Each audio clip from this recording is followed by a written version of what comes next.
this, everyone. Am I recording? I am. How's everyone doing? I'll be honest. Before I get into this, I haven't seen the game. I was away at the weekend, as some of you will know, doing my coaching badges. So uh, they ruined it, right? I had a fantastic weekend. Fantastic, really good. Learnt a lot. Met a lot of fantastic people. Pushed some boundaries personally. Brilliant. Beautiful weather, and then my beloved football team ruined it. I did really well. I didn't look at the result until I'd almost finished, so I didn't want it to ruin my day. But yeah, thank you very much, my beloved Leeds United. It has ruined yet many days in my life that I've had good times in. But anyway, how's everyone doing? Yeah, so there is things I want to speak about though, just general things. And like I said, I've not watched it, but I have watched the extended highlights just before this. I've just listened to Farke's press conference. So any kind of individual stuff, I can't give my opinion on. I've not seen it. But I can talk about what I have seen from the highlights, and there's very blatantly obvious things in that game that I think you can look at and just kind of looking at what Farke said and analysing that. First of all, I could not believe the clear chances we missed. Although I can believe it because we do have that in us. Like Farke's right. One day we can win 6-0. One day we can miss 2-0. And in this situation, we scored none of them. That's what we've been doing for the last 2 years. We've had a lot of games very similar where we've just not took that first chance. How many times do you put on Joe Perot scoring any of them chances? Junior Firpo 1v1, I could not believe that at the end. The clear penalty as well. How many is that this season? And that's not just us, by the way. I just think the standard of refereeing is generally awful. And I don't care about. I'll blame referees. I think they need to be improved. I'll watch other leagues, and they're genuinely so much more consistent. There's no consistency in this country remotely. So that needs to change. They should watch other leagues and learn from it, genuinely. They're much better. But the general feeling of the game was I've spoken to people as well. It was the usual stuff that you see when Leeds lose. It's not necessarily we're ever beaten in terms of we play bad, we don't create, we're terrible defensively. It's just always the margins at each end of the pitch that seem to be our downfall, right? Which is what we've seen again for the last 2 years with this team. And kind of what we saw a lot of time under Bielsa as well when we were top of the Championship. It was just them little margins that, and that's the key bit. That's the key bit. It really is in a game. Because like I said, football is just 90% kind of, you don't remember it, you forget about it. 95%, forget about most of the game, right? Nothing really happens. But it comes down to the margin. It comes down to taking a chance, winning a penalty. Luck is massive in football. Taking your one of 3 chances, hitting the crossbar from the header at the end, keeper saving 1 or 2. Our goal, I've watched it, like I said, it was part of the highlights. There is always, when a goal is that straightforward and that simple, there's always many aspects in which you can blame. There's never one. It simply isn't, because it's such a simple goal that has literally come from left back. The next guy who touched the ball is almost at the other end of the pitch in front of goal. So clearly, there's many problems there. That's not one straightforward problem. How has that got from there to there straight away behind our defence? It shouldn't have. First of all, I think Dan James goes to the guy.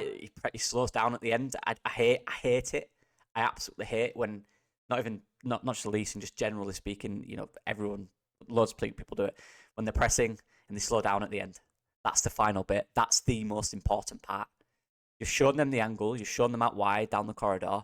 That's where you have to go through the ball. That's the part where you stop the cross. Otherwise, it's pointless. You've done nothing. But you maybe rushed them. Cool. But the execution of it was good. Dan James has to, for me, not slow down. This happens in pressing so much. It's the last 1% that's the most important part of it. And he didn't do that. The ball came around the side. I'm not blaming Rodon remotely for that. I'll be honest. I can't. How can you? He's watching the ball. The player is literally behind him. he is behind him. Strauch has eyes in front of watching the player. That's about the communication. The ball's in front of Rodon, the guy's behind him. And it's coming around Rodon. You can't get to it. I honestly think, watching it back from the other angle from behind the goal, the second angle it shows after the goal, I think Strauch needs to track him. I don't think Rodon's in a position to quickly realise where he is, where the ball is, and get in the right position. It's too much, it's too quick. So that's that. I think he should track him, and Rodon should dart into the centre. There's no one else in the centre, by the way. There's no one else up there. And then, obviously, the goalkeeper, it's a hesitate. Make a decision. Indecision is no decision, right? He's not made a decision. That's the frustration thing. He thought about making a decision, he adjusted, and then made it. You've got to be clear in your mind. You've got to make that decision. Right? He didn't. Whether he stayed deeper and didn't come for it and been big for the 1v1 at quite a tight angle, let's be honest, I'd have been all right with that. He scores, he scores. People are criticising for not coming out. Or whether he'd initially gone when he did, and then gotten to it. There's two outcomes there. Whereas he's not made a decision, and that's the problem. Or he's hesitated during that decision. So the goal itself, honestly, you can probably look at 4 or 5 different players in the entire build-up, which I've not seen the entire build-up. But the ball should not go from deep from a left-back who's been pressed. One ball behind both our centre-backs in front of the goalkeeper. And then in. That should not happen, fundamentally. That is terrible. But, that being said, and this is the thing I hate, it's this whole, we've got easier fixtures than them. How many years have we been doing this? Watching Leeds, or in some people's cases, being part of football. That doesn't exist. We just lost to were the 17th before kickoff.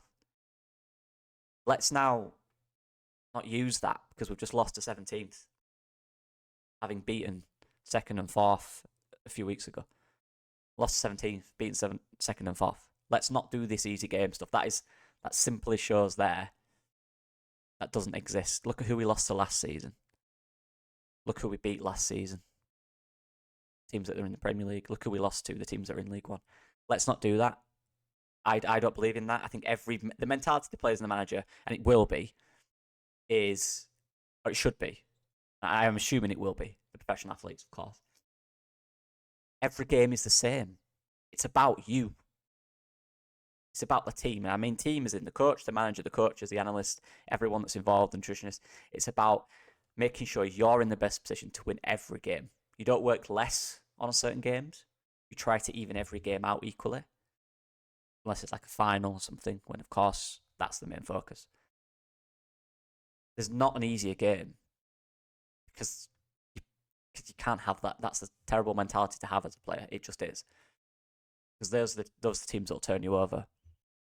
Those are the teams that'll beat you. The ones that you think's easier. So none of them are easy. Every single player in every single team has a goal, has a vision, has an idea of what they want from the game, how they're going to do it. Just like we do. Exactly the same. Because we've got talented players, does that mean you have an advantage? Yes. That's why we're top of the league. And Portsmouth are not. But on any given day, if you don't prepare right, if you don't execute your plan right that you've prepared all week, they can beat you. Anyone can. That's football. And it should be like that. And it is like that in the Championship. We've literally seen it. Every year we've been here. So, I don't really understand that. Playing teams that are lower down than the others. Any team that is fighting to stay in the league, if they're still behind the manager, will be tough. Of course it will. You're playing against professional athletes who are on £1,000 a week, who are born winners. There are 1% to get where they are. Probably less, 0.5% of all population to get where they are right now. So to think that they're just going to roll over and let you in, don't work like that. You're more talented than them, but you're playing in the same league as them, so you need to humble yourself and prepare just the same, because you're in the exact same league. Say you're better than them, they'll say, well, why are you playing in the same league as me then? That's how it works. That's what it is. So I don't believe in that. Leeds have to do our job. That's the way it is. That's football, right? We have to do our job. It's simple. We've got to go to each game, do our job.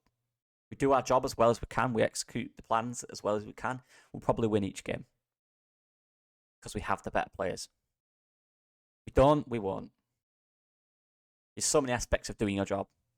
It's a tactical approach. It's the mindset, psychological side of it, the fitness, the adjustments. There's so many, and that's why it's a team game.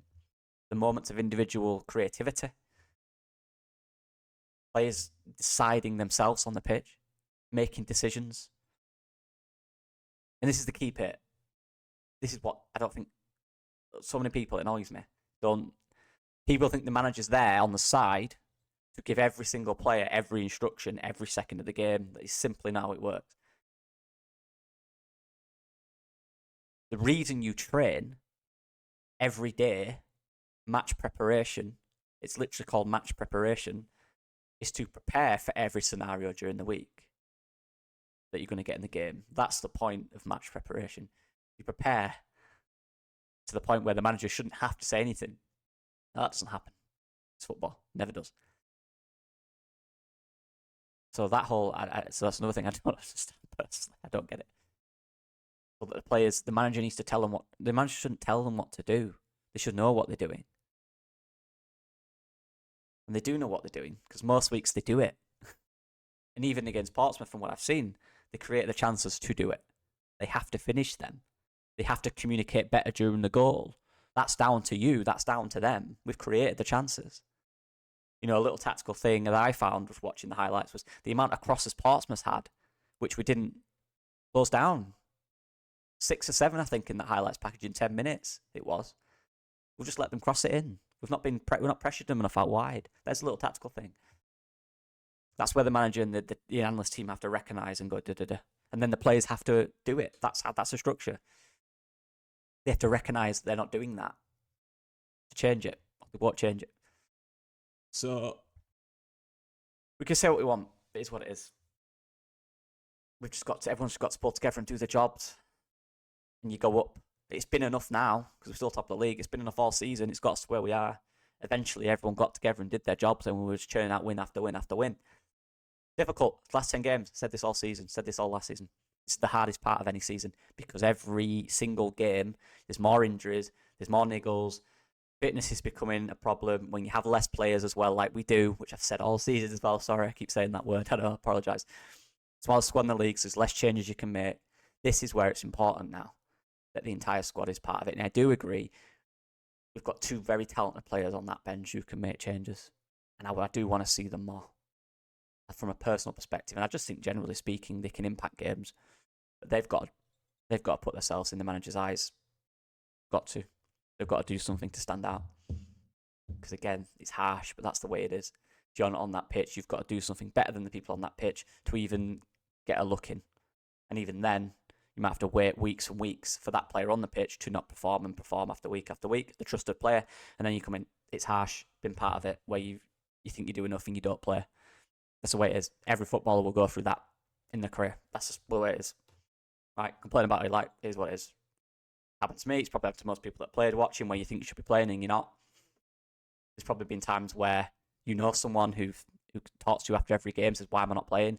Happens so much at uni with me, when I have some of the lads messaging me after games saying, why am I not playing? Why is the manager not picking me? And you look, I don't know, ask him. Are you doing enough in training? Are you doing what he wants? There's so many things, there's so many aspects of that. It's not the manager doesn't like the player. It's such a boring narrative. I hate that, man. The manager just don't like him. Just don't like him. That's the most rubbish. Just don't like him. Have a conversation about it. Stop just making statements. But yeah, we'll be fine if we just do our job. It's quite simple. You can't overanalyze. You can't over-exaggerate.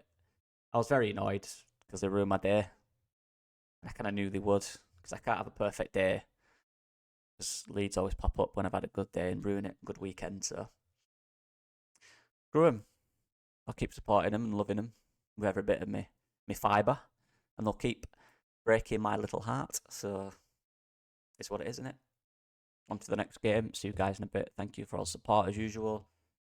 I've not said it in a while, but if people don't mind subscribing and liking the video, that would be quality.